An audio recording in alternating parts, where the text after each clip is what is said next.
ചേട്ടാ നമസ്കാരം.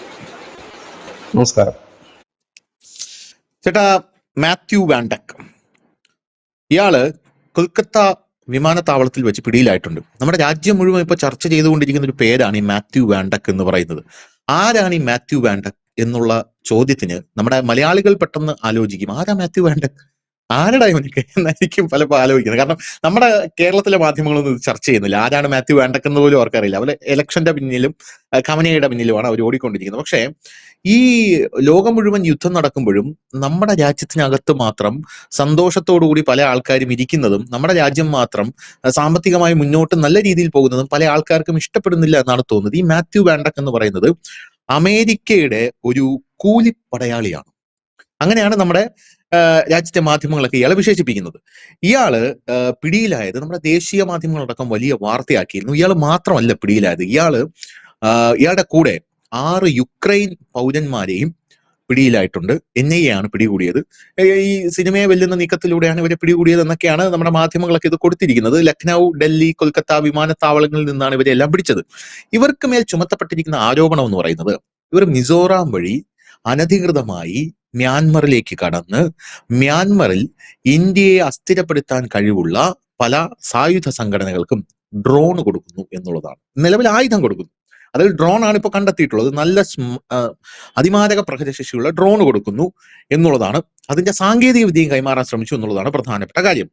പക്ഷേ നമ്മുടെ മാധ്യമങ്ങൾ ഇത് അന്വേഷിച്ചു. ഇന്ത്യ ടുഡേ അടക്കമുള്ള മാധ്യമങ്ങൾ പറയുന്നത്, നമ്മൾ പറയുന്നല്ല കേട്ടോ, ഇന്ത്യ ടുഡേ പറയുന്നത് നമ്മുടെ രാജ്യത്തിനകത്ത് ഈ യുദ്ധത്തിന്റെ സമയത്ത് ഈ രാജ്യത്തെ വെട്ടിമുറിക്കാൻ ഒരു വിളനിലം ഉണ്ടാക്കാൻ വന്ന ഒരു വ്യക്തിയാണ് ഈ മാത്യു വാൻഡക് എന്ന് പറയുന്നത്.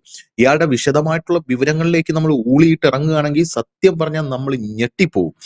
ആരാണ് ഈ മാത്യു വാൻഡക് എന്നുള്ള ചോദ്യം നമ്മൾ ചോദിക്കുകയാണെങ്കിൽ, ഇയാള് സായുധ പോരാട്ടങ്ങളിലൂടെ പല വിദേശ രാജ്യങ്ങളിലെയും ഭരണകൂടങ്ങളെ അട്ടിമറിക്കാൻ മുൻപന്തിയിൽ നിന്ന ആളാണ്. ഒരു സാധാരണ മനുഷ്യനെ പിടികൂടി എന്ന് വിചാരിച്ചിരുന്നതാണ് നമ്മളെല്ലാവരും. അപ്പോഴാണ് ഇയാളെ കുറിച്ചുള്ള കൂടുതൽ അന്വേഷണത്തിൽ ഇയാൾ സായുധ പോരാട്ടങ്ങളിൽ പല രാജ്യങ്ങളെയും ഭരണകൂടത്തെയും അട്ടിമറിക്കാൻ അമേരിക്ക മുന്നിലേക്ക് വെക്കുന്ന ഒരു കൂലിപ്പടയാളിയാണെന്ന് പറയുന്നത്. അമേരിക്ക ഇയാൾ അങ്ങോട്ട് ഇറക്കി വിടും, ഇയാൾ കാര്യം ഭംഗിയായിട്ട് നടത്തി കൈ കൊടുക്കും എന്നാണ് അറിയാനായിട്ട് സാധിക്കുന്നത്. ഇത് മാത്രമല്ല, ഇയാൾ പല വേഷങ്ങളിൽ പല രാജ്യങ്ങളിൽ സഞ്ചരിച്ചിട്ടുണ്ട്. സുരക്ഷാ വിശകലന വിദഗ്ധൻ, ഡോക്യുമെന്ററി നിർമ്മാതാവ്, യുദ്ധ ലേഖകൻ. നമ്മുടെ രാജ്യത്ത് ഇയാൾ കയറിപ്പറ്റിയത് ഏത് പേരിലാണെന്ന് ചോദിച്ചാൽ ഭയങ്കര രസമാണ്, മനുഷ്യാവകാശ പ്രവർത്തകൻ. ഈ പേരിലാണ് നമ്മുടെ രാജ്യത്തിനകത്തേക്ക് ഇയാൾ കയറി വന്നിരിക്കുന്നത്. 2011 ഇയാൾ ലിബിയയിൽ പോയി. അവിടെ ആഭ്യന്തര യുദ്ധത്തിൽ ഇയാൾ പങ്കെടുത്തു. അങ്ങനെ ഇയാൾ ഫേമസ് ആയി എന്ന് പറഞ്ഞാൽ ഇതിനെക്കുറിച്ച് അറിയാവുന്ന ആൾക്കാരുടെ എല്ലാം ഇയാൾ ഫേമസ് ആയി. ആരാണ് വാൻഡക്? ലിബിയൻ ആഭ്യന്തര യുദ്ധത്തിൽ ഗദ്ദാഫി ഭരണകൂടത്തെ അട്ടിമറിക്കാൻ വിമതർക്കൊപ്പം നിന്ന് പ്രവർത്തിച്ച് അട്ടിമറിച്ച് ഗദ്ദാഫിയെ കൊലപ്പെടുത്തി.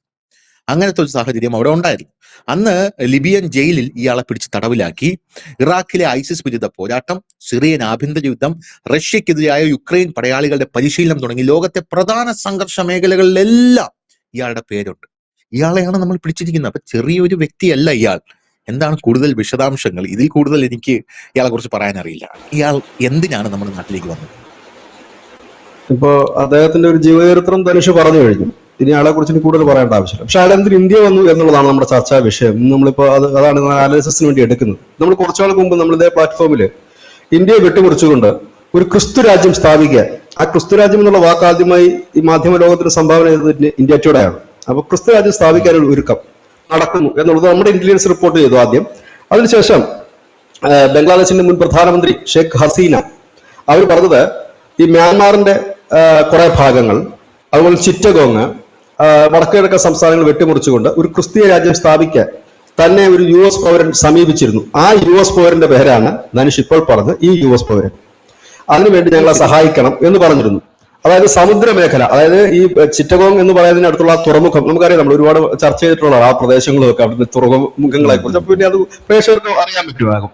അപ്പം ആ തുറമുഖം ഉൾപ്പെടെയുള്ളവർ പിടിച്ചുകൊണ്ട് ഒരു രാജ്യം, ക്രിസ്തു രാജ്യം, അതിനെ ഇവിടുത്തെ നമ്മുടെ ഈ ഇവാഞ്ചലിസ്റ്റുകളും നവസഭക്കാരും പറയുന്നത് 2047 ഇന്ത്യ ക്രിസ്തീയ രാജ്യമാകും.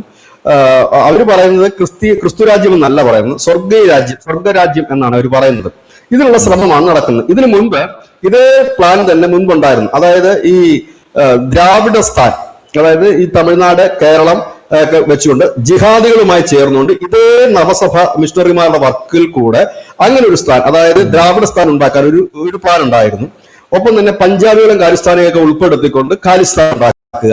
മറ്റൊന്ന് എന്ന് പറയുന്നത് ഈ പറയുന്ന ക്രിസ്തു, ഇങ്ങനെ 3 രാജ്യങ്ങളായിട്ട് ഇന്ത്യയെ വെട്ടിമുറിക്കാനുള്ള ഒരു വലിയ ബൃഹത് പദ്ധതിയായിരുന്നു.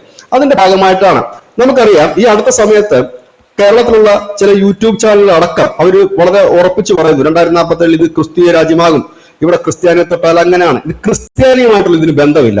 കാരണം ക്രിസ്ത്യാനികൾക്ക് അങ്ങനെ ഒരു മോഹമുണ്ടോ എന്നും ഈ രാജ്യത്തെ പിടിച്ചടക്കണമെന്നോ ഇല്ലെങ്കിൽ ഇവിടെ പ്രത്യേക രാജ്യം സ്ഥാപിക്കണമെന്നോ ഒരു മോഹമുണ്ടെന്ന് എനിക്കറിയില്ല. പക്ഷെ ക്രിസ്ത്യൻസിന്റെ ഇടയിൽ ഒരു വലിയ വിഭാഗം, വലുതെന്ന് പറഞ്ഞാൽ അത്ര ചെറുതല്ലാത്തൊരു വിഭാഗമുണ്ട്, നവസഭക്കാർ എന്ന് നമ്മൾ പറയും. പല പേരുകളിലുള്ള സഭകളാണ്. ഇവരുടെ പ്രധാന ലക്ഷ്യം അതാണ്. അതുകൊണ്ട് തന്നെയാണ് അവർ ഈ മതപരിവർത്തനമായിട്ട് മുമ്പോട്ട് പോകുന്നത്. ഇത് നമ്മൾ നേരത്തെ പറഞ്ഞിരുന്ന കാര്യമാണ്. ഇവിടുത്തെ ബഹുഭൂരിപക്ഷം സംഘടനകൾക്ക് പതിറ്റാണ്ടുകൾക്ക് മുമ്പേ അറിയാവുന്ന സംഘടനകളാണ്. അതുകൊണ്ട് തന്നെയാണ് മതപരിവർത്തനത്തെ തടയുന്നത്. ഈ മതപരിവർത്തനം നമ്മൾ കേൾക്കുമ്പോൾ നിസ്സാരമായിട്ട് തോന്നും, മതം പരിവർത്തനം ചെയ്തെടുക്കുക അല്ല. അവരുടെ ലക്ഷ്യം എന്ന് പറഞ്ഞാൽ ആളെ കൂട്ടുക. നാളെ ഇതൊരു വലിയ സംഘടിത കലാപത്തിലൂടെ ഈ രാജ്യത്തിന്റെ ഒരു ഭാഗം പിടിച്ചെടുക്കുക എന്നൊരു മാസ്റ്റർ പ്ലാനിങ് ആണ്. വലിയ പ്ലാനാണത്. അതിന് അവർ കൊടുത്തിരിക്കുന്ന ഒരു ഇയറാണ് 2047. ചൂടാപ്പിന് കൊടുത്ത ഇയർ 2040. ഇതെല്ലാം ശ്രദ്ധേയമാണ്. ഇതെല്ലാം ഒന്നിച്ചു വരുന്ന ഒരു പോയിന്റാണ്. 2047 SDPI പറഞ്ഞത്. സെയിം സാധനമാണ് ഇവര് പറയുന്നത്. അതായത് ഇവരും SDPI എല്ലാം കൂടെ ഒരേ തൂവൽ പക്ഷിയായിട്ട് ഒന്നിച്ച് മൂവ് ചെയ്യുന്നതിന്റെ കാര്യങ്ങളാണ്. ഇത് തന്നെയാണ് ഇതിൽ നിന്ന് വ്യക്തമാണെന്ന് ഇവർ കാണുന്നു. എവിടെയാണ് ആ ലാൻഡിന്റെ ആ ഒരു ജിയോ പൊളിറ്റിക്കൽ ഇത് നോക്കിക്കഴിഞ്ഞാലും ആ വടക്കുകിഴക്ക് സംസ്ഥാനങ്ങൾ സമ്പൂർണ്ണമായി ക്രിസ്തീയവൽക്കരിച്ചുകൊണ്ട് വരികയാണ്. എന്നിട്ട് ആ ഭാഗം തന്നെ അപ്പം നമുക്കൊരു ചോദ്യമുള്ള ഒരു സംഭവം എന്ന് പറഞ്ഞാൽ ഈ നവസഭക്കാർ വിചാരിച്ചാൽ ഒരു ക്രിസ്ത്യൻ രാജ്യമുണ്ട്. അപ്പം നമ്മൾ നോക്കുമ്പോൾ മിസോറാം, മറ്റ് സംസ്ഥാനങ്ങൾ, നാഗാലാൻഡ്, ഇവിടെ എല്ലാം ക്രിസ്തീയവൽക്കരിക്കപ്പെട്ടു. ആദ്യമൊക്കെ നമുക്കിത് സ്വാഭാവികമായിട്ടുള്ള ഒരു പ്രക്രിയയായിട്ടാണ് തോന്നിയത്. ക്രിസ്ത്യൻ കൺവേർഷൻ നടക്കുന്നു, നമ്മുടെ രാജ്യത്ത് മതസ്വാതന്ത്ര്യം ഉണ്ടല്ലോ, കൺവേർട്ട് ചെയ്താൽ എന്താണെന്നാണ് തോന്നുന്നത്. പക്ഷെ അതിനുശേഷമാണ് യഥാർത്ഥത്തിലുള്ള ഇവരുടെ അജണ്ട അത് ക്രിസ്ത്യൻ രാജ്യമാക്കി മുറിച്ചു മാറ്റാനുള്ള ഒരു സംഭവം. പല ആൾക്കാരും ഇതിൽ കോൺഗ്രസ് സർക്കാരിനെ വളരെയധികം ഇറ്റലിയിലെ പൈസയൊക്കെ വരുന്നുണ്ട് എന്ന് പറഞ്ഞ് വലിയ രീതിയിലുള്ള പ്രക്ഷോഭങ്ങളൊക്കെ ഇവിടെ നടത്തിയിട്ടുണ്ട്. ചേട്ടാ, ഇനി മിസോറാം മുഖ്യമന്ത്രിയായ ലാൽ ദുഹോവ അദ്ദേഹം നിയമസഭയിൽ പറഞ്ഞു ഇവിടെ ഇങ്ങനെ ഒരു വലിയ നീക്കം നടക്കുന്നുണ്ട്, വിദേശികളടക്കം വന്നിട്ട് ഇങ്ങനത്തെ. അതുകൊണ്ടാണ് നമ്മുടെ രാജ്യം ഇപ്പോൾ വിദേശ മിഷണറിമാരെ ഇവിടെ അനുവദിക്കാറില്ല. ഇനി രണ്ടാമത് ഇദ്ദേഹം സ്ഥാപിച്ച ഇന്റർനാഷണൽ ഹോളി എന്ന് പറഞ്ഞൊരു സംഘടന സ്ഥാപിച്ചിട്ടുണ്ട്. അതിനിവിടെ ബ്രാഞ്ചുകളുണ്ട് ഇന്ത്യയിൽ. ഇനി സൺ ഓഫ് ലിബർട്ടി ഇന്റർനാഷണൽ എന്ന് പറഞ്ഞ ഇദ്ദേഹത്തിന്റെ സ്ഥാപനമാണ്. ഇതിന്റെയൊക്കെ കീഴിലാണ് നവസഭക്കാരും കുറച്ചധികം പ്രവർത്തിക്കുന്നത്. ഇവിടെയാണ് നമ്മൾ ശ്രദ്ധിക്കേണ്ട വിഷയം. നമ്മൾ ധനുഷ് പറഞ്ഞത് ശരിയാണ്. ഒറ്റരോട് നോക്കുമ്പോൾ നമ്മൾ നോക്കും മതപരിവർത്തനമല്ലേ, അതിനെന്താ തെറ്റ്, മതസ്വാതന്ത്ര്യമുള്ള രാജ്യമല്ല. അല്ല, ഇതിനകത്ത് ഈ പോപ്പുലർ ഫ്രണ്ടുകാർ ചെയ്യുന്നതിനേക്കാൾ കൂടുതൽ കഠിനമായ രീതിയിൽ ആയുധം അവർ ഇപ്പോൾ എടുക്കുന്നില്ലെന്നേ ഉള്ളൂ. ആ ആയുധം എത്തിക്കുന്നതിന് വേണ്ടിയിട്ടാണ് ഈ പറയുന്ന മാത്യു ഇവിടെ എത്തിയിരിക്കുന്നത്. ഈ മാത്യു വാണ്ടക് എന്ന് പറയുന്ന വാണ്ടക് എത്തിയിരിക്കുന്നത്. അദ്ദേഹത്തിന് ഇത് എക്സ്പീരിയൻസ് ഉണ്ട് ഈ മേഖലയിൽ, ഇങ്ങനെ ചെയ്തിട്ടും പണം മറിച്ചിട്ടും. അപ്പൊ ഇതേ രീതിയിൽ കാരണം നമ്മൾ കണ്ടതാണ് ഇതിനു മുമ്പ് മണിപ്പൂരിൽ കലാപം ഉണ്ടായ സമയത്ത് അവിടെ റോക്കറ്റ് വിട്ടിരുന്നു. മണിപ്പൂർ മുഖ്യമന്ത്രിയുടെ വീടിന് നേർക്ക് 9 കിലോമീറ്റർ നീളത്തിൽ ആ റോക്കറ്റ് വന്ന് പതിച്ചു. അന്നേരം ഈ മിസൈൽ ഈ മിസൈൽ എങ്ങനെ ഈ മിസൈൽ വന്നു, അതാണ് നമ്മൾ ചിന്തിക്കേണ്ട വിഷയം. ഈ മിസൈൽ വരുന്നുണ്ടെങ്കിൽ നേരത്തെ മുതൽ തന്നെ ഇവർ ഇതിനുള്ള ഒരു സായുധ വിപ്ലവത്തിലുള്ള കലാപം, എന്തുകൊണ്ടാണ് മണിപ്പൂരിലെ സംഘർഷം അടിച്ചമർത്തുന്നത്, എന്തുകൊണ്ടാണ് മണിപ്പൂരിലെ കാര്യം പറഞ്ഞ് ഇവിടെ വലിയ രീതിയിൽ മാധ്യമങ്ങളിലൊക്കെ വാർത്തകൾ സൃഷ്ടിക്കുന്നത്? വടക്കേ ഇന്ത്യയിലോ ഇല്ലെങ്കിൽ മറ്റ് നാഷണൽ മീഡിയസിലോ അത് വാർത്തയല്ലാതിരിക്കുമ്പോൾ കേരളത്തിലടക്കം അത് വാർത്തയായതിന് കാരണം എന്താണ്? ഇതിന് മൈലേജ് ഉണ്ടാക്കുക എന്നുള്ളതാണ്. കാരണം ഈ രാജ്യത്തിന്റെ ശത്രുക്കൾ, ഇത് നമ്മൾ മുമ്പ് പറഞ്ഞതാണ്, ഈ 0.5 എന്ന് പറഞ്ഞ ശത്രുക്കൾ ഈ രാജ്യത്ത് തന്നെ ഉണ്ട്. അതൊന്ന് ഈ മുസ്ലിം ഇസ്ലാമിക മതമൗലികവാദ ഭീകര സംഘടനകളും, രണ്ടാമത്തേത് ഈ നവസഭക്കാരെന്ന് പറയുന്ന ക്രിസ്ത്യൻ വിഭാഗത്തിൽ ഈ വിഭാഗവും അവർ തീരദേശം മുഴുവൻ നേരത്തെ തന്നെ കൈപ്പിടിയിൽ ആക്കിക്കൊണ്ട് വലിയ രീതിയിൽ തന്നെ അവിടുത്തെ വികസന പ്രവർത്തനങ്ങൾ തടയുന്ന രീതിയിലേക്ക് അവർ പോയിരുന്നു. ഈ ഒരു വിഭാഗം. പിന്നെ മൂന്നാമതുള്ളത് നക്സലുകളാണ്, കമ്മ്യൂണിസം. ഇത് തന്നെയല്ലേ വിചാരധാര പറയുന്നത്? അതിനകത്ത് പറഞ്ഞിരിക്കുന്ന കാര്യമല്ല ഈ സംഭവിച്ചിരിക്കുന്നത്. അതിൽ പറയുന്ന ടോട്ടലുള്ള ആളുകളുടെ കാര്യമല്ല പറയുന്നത്. ഇത്തരം സംഘടനകൾ അന്നുമുണ്ട്. ഇല്ല, അങ്ങനെയല്ല. അത് ഇല്ലാത്തെന്ന് വെച്ചാൽ അതിനകത്ത് ഒരു തെറ്റിദ്ധാരണ വന്നതുകൊണ്ടാണ്. അന്ന് അത് എഴുതുമ്പോൾ പോപ്പുലർ ഫ്രണ്ട് ഇല്ല, നവസഭക്കാരില്ല, ഈ കമ്മ്യൂണിസ്റ്റ് എന്ന് പറയുന്നതിനകത്ത് ഈ പറയുന്ന മാവോയിസ്റ്റുകളില്ല. ഇന്ന് അതെല്ലാം വന്നിട്ടുണ്ട്. അന്നത് എഴുതുമ്പോ ഇപ്പൊ നമ്മുടെ ബൈബിളിലും പുരാണത്തിലും ഒക്കെ ഓരോ കാര്യങ്ങൾ പുഷ്പവിമാനം എഴുതുമ്പോഴത്തേനും 6ാം തലമുറ വിമാനത്തെ കുറിച്ച് ആരെങ്കിലും ചിന്തിച്ചിരുന്നു? Su-57 കുറിച്ച് ആർക്കെങ്കിലും അറിയാമായിരുന്നു? അങ്ങനെയാണെങ്കിൽ അതും കൂടെ എഴുതി വെച്ചാൽ അതില്. അപ്പൊ അന്നത് പറയുമ്പോൾ കോമൺ ആയിട്ട് പറഞ്ഞത് അന്ന് അതിന്റെ എലിമെന്റ്സുകൾ ഈ രാജ്യത്ത് ഉണ്ടായിരുന്നത് കൊണ്ടാണ് അന്നത് പറയേണ്ടി വന്നത്. അത് യാഥാർത്ഥ്യമുള്ള കാര്യമാണ്.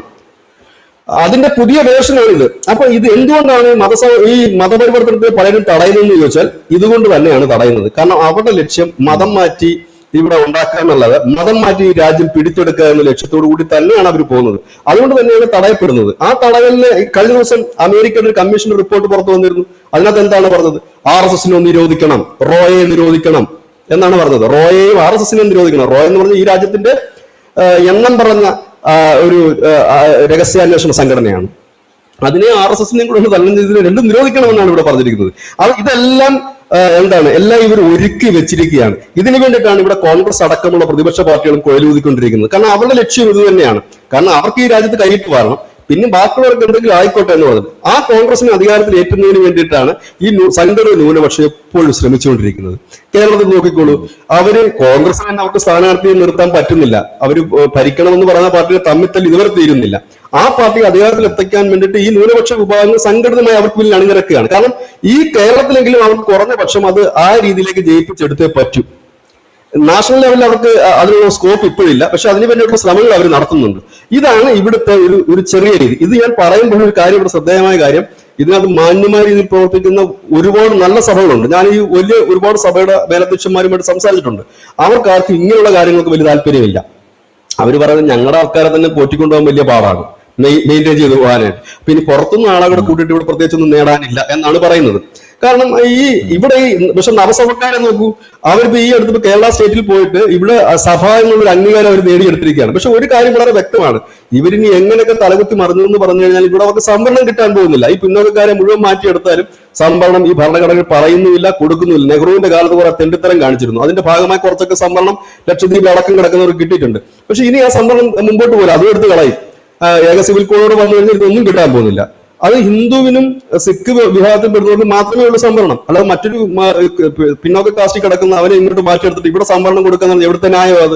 അത് നടക്കാൻ പോകുന്നില്ല. രണ്ടാമത്തെ കാര്യം, ഇതേ രീതിയിലുള്ള അതാണ് ഞാൻ പറഞ്ഞത്, സൈലന്റ് ആയിട്ടാണ് ഇവരുടെ വർക്ക് നടക്കുന്നത്. വളരെ നിശബ്ദമായിട്ട്, പെട്ടെന്ന് കണ്ടാൽ തിരിച്ചറിയില്ല.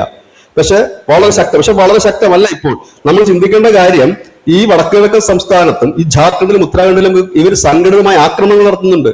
അവിടുത്തെ ഗോത്രവർഗ വിഭാഗങ്ങളുമായിട്ട് ഇവർ ഏറ്റുമുട്ടിട്ട് ഇവർ ചെയ്യുന്നത് ഇരവാദം മുഴക്കുകയാണ് ചെയ്യുന്നത്. വലിയ സംഘർഷമായിരുന്നു. ഇവിടെ ഈ ഛത്തീസ്ഗഡിലെ ഈ കന്യാസ്ത്രീ അറസ്റ്റ് ചെയ്യുന്നതിന് 4 ദിവസം മുമ്പ് അവിടുത്തെ ഒരു ശവത്തെ ചൊല്ലിയുള്ള സംഘർഷം, അതായത് ക്രിസ്തീയ മതത്തിലേക്ക് മാറിയ ഒരാളുടെ ശവം അവരുടെ ഗോത്രവർഗക്കാര് അവരുടെ മക്കളും എല്ലാം കൂടി ചേർന്ന് ഗോത്രവർഗ ആചാരപ്രകാരം കുഴിച്ചിട്ടു.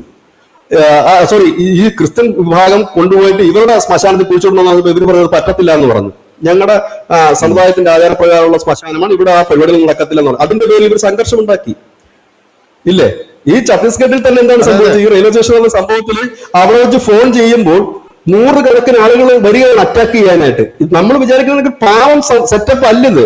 നമ്മൾ വിചാരിക്കുന്നത് അയ്യോ അവർ സുവിശേഷമേ അല്ല, പക്കാ ക്രിമിനൽ സ്വഭാവത്തിൽ തന്നെയാണ് ഇവര് ഈ വടക്കിഴക്കൻ സംസ്ഥാനങ്ങളും മറ്റുള്ളതും പോകുന്നത്. ഇത് നന്നായിട്ട് അറിയാം. അപ്പൊ സ്വാഭാവികമായി അതിനെ ചെറുക്കപ്പെടും. അതിനകത്ത് യാതൊരു ഡൗട്ടും ഇല്ല. കാരണം ഞാൻ ഈ സ്റ്റാൻഡ് തുടക്കം മുതലേ പറയുന്നതിനുള്ള കാരണം എന്ന് വെച്ച് കഴിഞ്ഞാൽ ഇത് ഇന്ത്യയാണ്.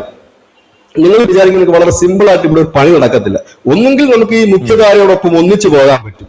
ഭിന്നിച്ച് നിന്നാൽ നിങ്ങൾ ഇല്ലാതാകുന്നല്ലാതെ അതിനപ്പുറത്തേക്കില്ല. ഇന്ന് എന്തുകൊണ്ട് ഈ ഒരു മുസ്ലിം വിഭാഗം മുഴുവൻ ഒരു അരിക ചേർന്ന് പോയി, ഒരു സൈഡായി പോയത് എന്തുകൊണ്ടാണ്?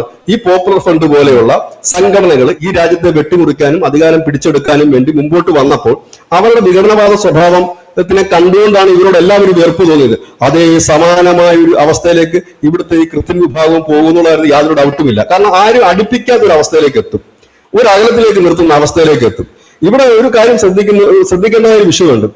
ഇവിടെ പറയുന്നത് ഈ ഗൾഫ് യുദ്ധം ഏറ്റവും കൂടുതൽ ബാധിക്കുന്നത് ഏതാണ്ട് 1 കോടിയിൽ പരം വരുന്ന ഇന്ത്യക്കാരെയാണ്. ആ ഒരു യുദ്ധം കൊടുമ്പിരിക്കൊണ്ടാൽ 30 ലക്ഷത്തോളം മലയാളികൾ ഇവിടെ തിരിച്ചെത്തും.